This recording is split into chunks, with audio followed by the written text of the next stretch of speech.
Hey guys, Kev here, and I'm checking out a prototype. This is from Javier. He is a dude I've chatted with on Instagram. He has a brand, Booho, and this is his design, and it is a collaboration with Kansept. So it's a Kansept knife, but it's his design. It is called the Nahual. Man, I am sorry, but I believe this has Spanish connotation. I just don't know what it means. Javier Garcia. Nahual. Nahal. Booho. I apologize in advance. There's the model number. And then, as you can tell, something very cool here. This looks like DLC. Looks like polished DLC from Kansept. So Javier actually said he was kind of afraid to test it, so he wanted me to do it. So he gave me free reign to find out if this is DLC. Basically, take a bit driver to it. So we're going to find out. But it does look like it, to be honest. Because if you polished PVD, I'm pretty sure it would still have a flat color. It wouldn't be shiny like this. But I'm not positive, so I guess we're going to find out. I don't really see the finish underneath, but that's kind of the point. It's polished and then coated, I think. So it would have been very hard to tell. Anyway, the design itself is very cool. I like it. You got a sheepsfoot blade with some belly, right? And then you got the poon there. So you got kind of a toucan look.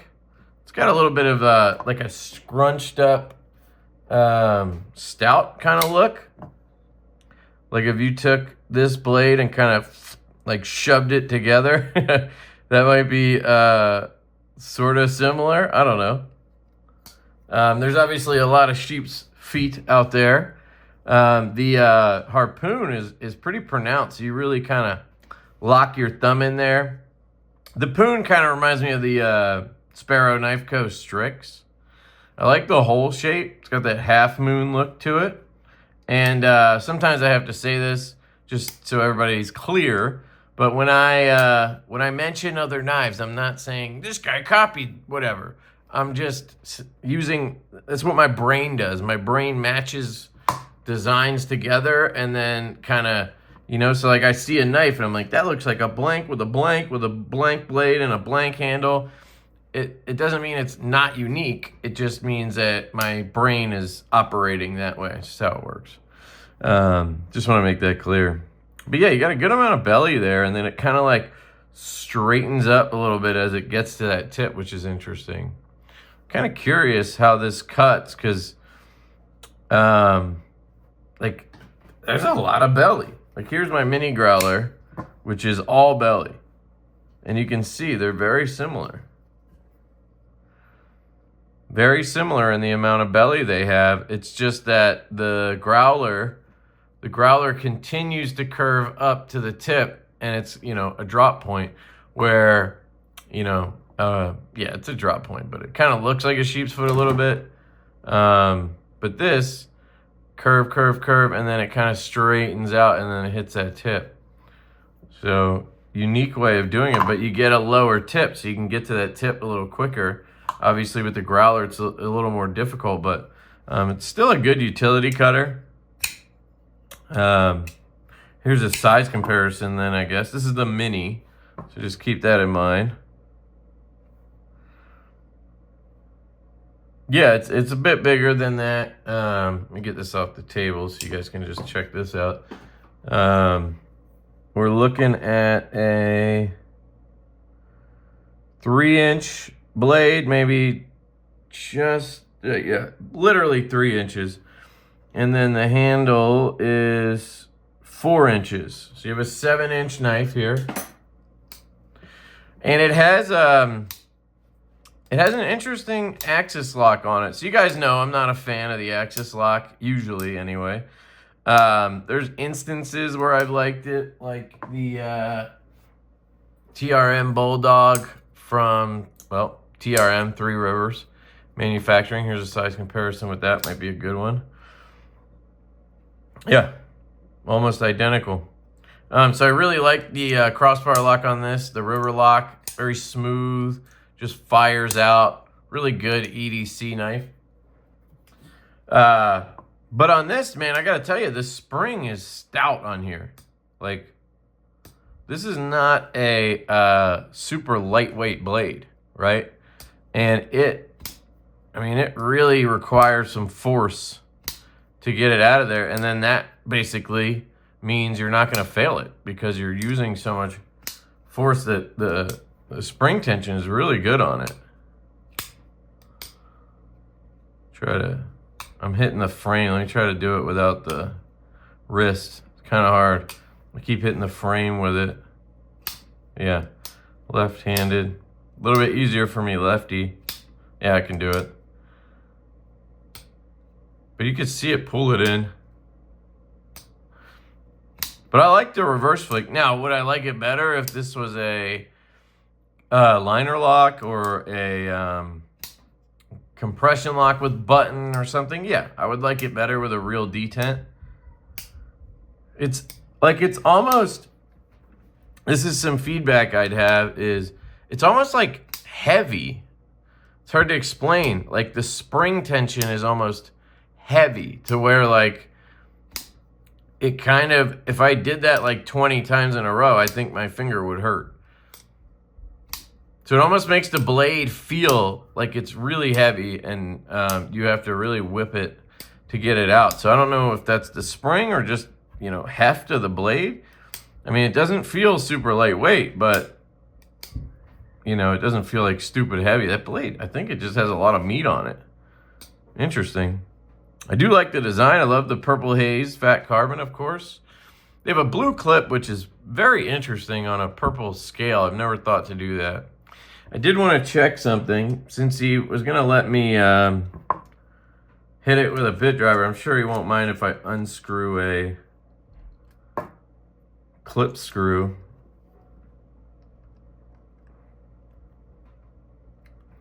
So I just want to make sure it's not reversible before I say anything. Looks like it's slotted in, obviously. Nope, it's not. Oh, there's a pin.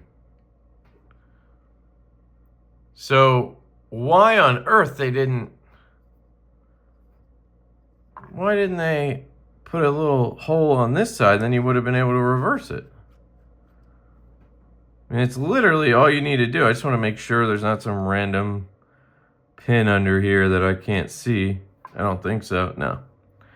Now I wonder if I removed the pin, it probably, can't get it off, but that might work if it was shipped this way.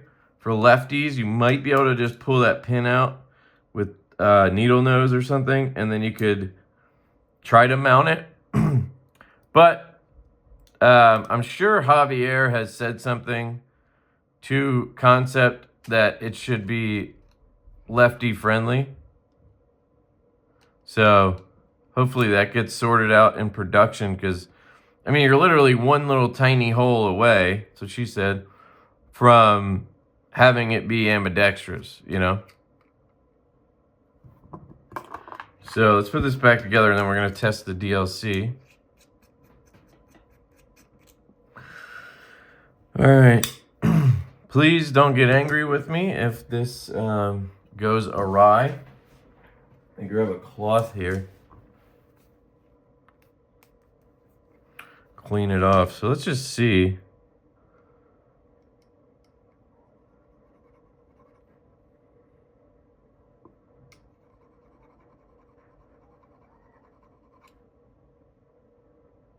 So I definitely see marks. See those? So we're gonna see if those wipe off. They should.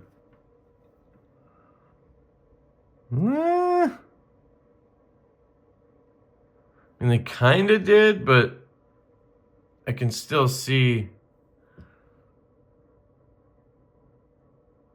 I don't think this is DLC. I could be wrong, but I mean, you can see it there, right? Unless that's the material, like the bit material being left over. But now that I'm looking at it under this light, I don't know. Look at that. That kind of makes it look like a coating, doesn't it? Even though it kind of looks like a hand satin under there. Kind of makes me think it's a coating. Trying to get a closer look, but it really looks like a DLC blade with a polish too. I mean, you can't really see it like with the naked eye, you know, but if you angle it right and you're looking up close, you can see those marks. So sorry, dude. I think it's a PVD and they just polished it up somehow. I don't know if I've ever seen that before. Maybe I have. But I could be wrong. It could also be DLC. But yeah, definitely scratched it, looks like. It didn't like take off the material. That's what makes me think maybe. I don't know. It's possible. But I've never seen Kansept do DLC. That's why we both were like, wait, is that DLC? I don't know. You know? Do I have anything here in DLC to compare it to? Don't think I do. I think everything I have coded right now is PVD, unfortunately. So, anyway. Yeah, to be determined, but as of right now, I'm going to say that's probably PVD. So what do you guys think of this one? I like it. I like it. I think it's a cool design. I like the handle design. I have a large glove size hand. I can fit all four on here, but I definitely am choking up onto this. And I would definitely call that a choil. I mean, it's, you know, it's a choil. Plunge grind looks good. Actually, very interesting for Kansept. You can see they, it's like a 90 degree. Like it just drops off right to that plunge. That's kind of crazy. Zoom in, see if you can catch it. See that? It's kind of weird for Kansept, don't you think? Although it looks like when they... No, it's just the light. That's crazy. It's kind of like a... Is that kind of like how Spyderco does it, or am I crazy? Huh. Yeah, you see kind of like on this angle, it kind of looks coated, not... I don't know. Looks like another mark up here, too. So, yeah. Don't think that's DLC. But they did a really good job making it look like it, that's for sure. T6 hardware, so you definitely want T8s if possible. But T6 is here. That's T8, obviously. Very cool. Feels like it's going to be a good, you know, slicer. Kind of like a little bit reminds me of a F5.5, but with a better choil. It's a little more comfortable too, I think. But the blade shape, I guess, is similar. If you got rid of the poon, it kind of looks like an F5.5 blade, right? I told you that's what my brain does. But yeah, the blade, it feels very blade heavy. We'll kind of check that here. Yeah, see. See how, let's see how far up the balance point's right there. It's actually pretty good right at the, where my index finger would be, so. Flat grind, hollow grind would be sick on this, of course. Little lanyard post back here. I guess that's another reason it makes me think of the F5.5 because it has that. What do you guys think? I'd be curious to hear your thoughts. I want to thank Javier for sending this my way to check out. I really appreciate that, dude. And I'm very happy for you. We talked a while ago when he had the design in like drawing phase, sketch phase. And he asked me some questions about, you know, how to go about it and everything. And I think I gave him some feedback on the design back then. But then like a year later, he's like, hey, dude, I want to send you the prototype. I got one made, or I got one from Kansept. I was like, hell yeah, dude. So congrats on that. Really happy for you. Transition's really good too. This side's perfect. Little milling in there. So what I would try to do is maybe get a little bit more milling in here. I've seen them do hollow grinds now. So I would ask them to do a hollow on this. Maybe slightly thinner blade stock. It just feels really heavy. I don't know. Like the blade, not the knife. Could just be me being weird. I don't know. But that would be one thing. I like the hole. Some people with larger fingers might struggle with it, but I don't know what you could do about that. Maybe make it a little longer, but that doesn't really. But looks like you got most of it figured out. But yeah, hollow grind, maybe thinner stock would be something I would like.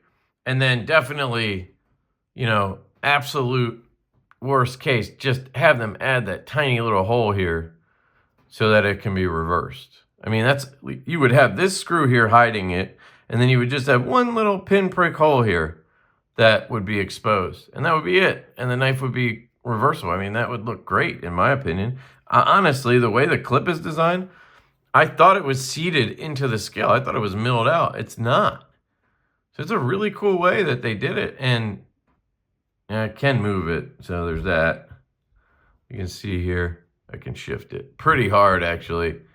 So maybe they do actually need to cut it out and mill it. So yeah, I'd probably tell them to remove the pin, just put a cutout into the scale and forget about the reversible clip. I know the lefties will get on me because I'm left-handed and I'm saying not to do it, but you're going to have a big cutout here in the scale. That's going to look like shit. It's an axis lock, so it does really want it, like, it should be reversible. But I don't want the clip to move like that either. So, yeah, maybe there's a way to get it a little bit tighter and still have it reversible, but not add a bunch of cutouts and shit. That one little hole would be fine. Maybe just make that hole, instead of a pin, make it like, well, then it would be here too. I was going to say make it like a little triangle or something so that it slots in. It doesn't allow movement like this, but something to ask them about. Yeah, I really like the lines on the handle, how it leads in, curves into the blade. I'm not the biggest fan aesthetically of these kind of big harpoon humps. Like, obviously, I don't mind a harpoon because I showed you earlier. I designed one with a harpoon. But it's not like a real tall one. It's just a little bit. Just a little something to give it character. You know, this one and the Sparrow and everything, they're like huge, alien-looking things. Not my style, but still cool, obviously. And a lot of people do love that. So, yeah. Let me know what you guys think. Hope you have an absolutely fantastic day. Shout out to Javier, and I'll catch you guys later. Peace.